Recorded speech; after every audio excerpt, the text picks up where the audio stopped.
Olá, meus irmãos, minhas irmãs, louvado seja nosso Senhor Jesus Cristo, para sempre seja louvado.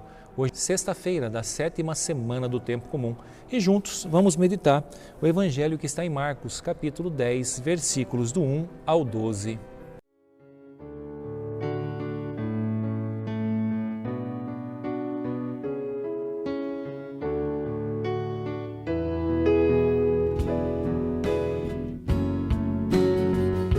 O Senhor esteja convosco, Ele está no meio de nós. Proclamação do Evangelho de Jesus Cristo, segundo Marcos. Glória a vós, Senhor. Naquele tempo, Jesus foi para o território da Judéia, do outro lado do Rio Jordão. As multidões se reuniram de novo em torno de Jesus e ele, como de costume, as ensinava. Alguns fariseus se aproximaram de Jesus e, para pô-lo à prova, perguntaram se era permitido ao homem divorciar-se de sua mulher. E Jesus perguntou: o que Moisés vos ordenou? Os fariseus responderam: Moisés permitiu escrever uma certidão de divórcio e despedi-la. Jesus então disse: foi por causa da dureza do vosso coração que Moisés vos escreveu este mandamento. No entanto, desde o começo da criação, Deus os fez homem e mulher. Por isso o homem deixará o seu pai e a sua mãe, e os dois serão uma só carne. Assim já não são dois, mas uma só carne. Portanto, que Deus uniu, o homem não separe.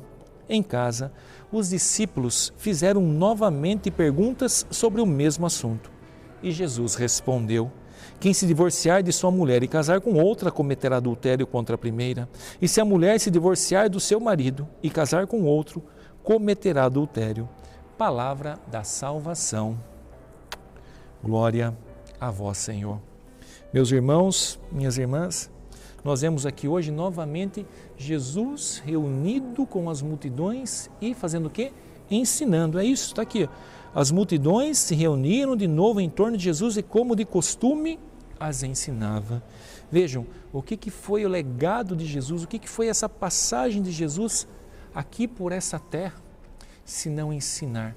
E ensinar o que? Senão o amor, a misericórdia, a compaixão, o perdão, a reciprocidade, a cumplicidade. Ensinar a nos olhar o outro e saber que o outro é fraco, que o outro é limitado. É isso. É isso que Jesus ensinava, mas como sempre, para colocá-lo à prova, os fariseus perguntaram se era permitido ao homem divorciar-se de sua mulher. E Jesus ali faz a pergunta, que Moisés havia deixado escrito, e eles vão dizer sobre a carta de divórcio, mas o que eu queria dizer aqui e meditar é o que Jesus diz a eles: foi por causa da dureza do vosso coração que Moisés vos escreveu este mandamento. Veja o que a dureza do coração faz. O que o fechamento do coração faz em buscar contrariar até a própria vontade de Deus? Porque não é essa a vontade de Deus. Jesus vai dizer que desde o princípio não foi assim. Desde o princípio Deus os fez homem e mulher, por isso o homem deixará seu pai e sua mãe e os dois serão uma só carne. Portanto, o que Deus uniu, o homem não separe. Desde o princípio, esse é o plano de Deus para cada um de nós. É a vontade de Deus para cada um de nós, mas veja o que é a dureza do coração. Veja o que o distanciamento do próprio Deus nos faz. Porque aquelas pessoas que estavam em volta do Senhor estavam ali, ensinando, bebendo, mas novamente os fariseus estavam lá para colocá-lo à prova. Os fariseus estavam com o coração endurecido e não queriam deixar a palavra de Deus entrar e transformar. Veja que coisa de louco, o que a dureza do coração faz, querer revogar até a própria lei de Deus. E queria dizer aqui uma coisa, porque aqui Jesus Cristo vai falar sobre o adultério, se casar com outra, mas eu queria dizer aqui que Jesus Cristo não veio para tornar as coisas mais fáceis. Eu falo que Jesus Cristo veio para complicar, e as pessoas falam assim: não, é fácil ser católico. Não. Católico é a religião mais difícil de ser vivenciada, de ser experimentada. Basta nós lermos o Catecismo da Igreja Católica. E quando nós falamos do adultério, e eu falo que Jesus Cristo veio tornar as coisas mais difíceis, porque ele fala que ele não veio abolir a lei, mas ele vem dar um novo entendimento.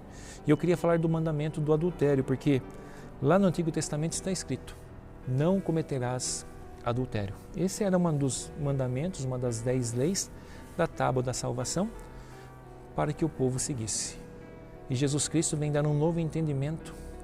Uma vez ele vai dizer assim: todo aquele que olhar para uma mulher ou aquela que olhar para um homem e no seu coração já conceber o desejo de possuí-la, já cometeu adultério. Então veja, no Antigo Testamento, só o fato de não ter se deitado com uma mulher ou com um homem, aqueles que eram casados, não cometeriam adultério. Então, não cometi adultério, eu sou um homem santo. Mas e o olho? E o coração? Não é só os atos que nos levam a pecar. E nós rezamos isso no ato penitencial. Por pensamentos, palavras, atos e omissões, por pensamento também nós pecamos. Então aqui eu queria partilhar sobre isso. Muitas vezes, não deitei com fulano, nunca fiz isso, nunca cometi o adultério. Sim, nós somos adúlteros todas as vezes que nós renegamos o nosso Senhor. Nós somos adúlteros todas as vezes que já plantamos, desejamos no nosso coração. Nós somos adúlteros todas as vezes que nos desviamos do caminho do Senhor, porque enquanto igreja nós somos a noiva e Ele é o noivo. E todas as vezes que o negamos, todas as vezes que o traímos, nós adulteramos. Então veja a profundidade dessa palavra. Não adianta nós ficarmos na superficialidade e aqui condenarmos os casais separados, divorciados. Não é só isso, não. É olharmos para nós mesmos. Como anda meu coração? O que eu tenho visto?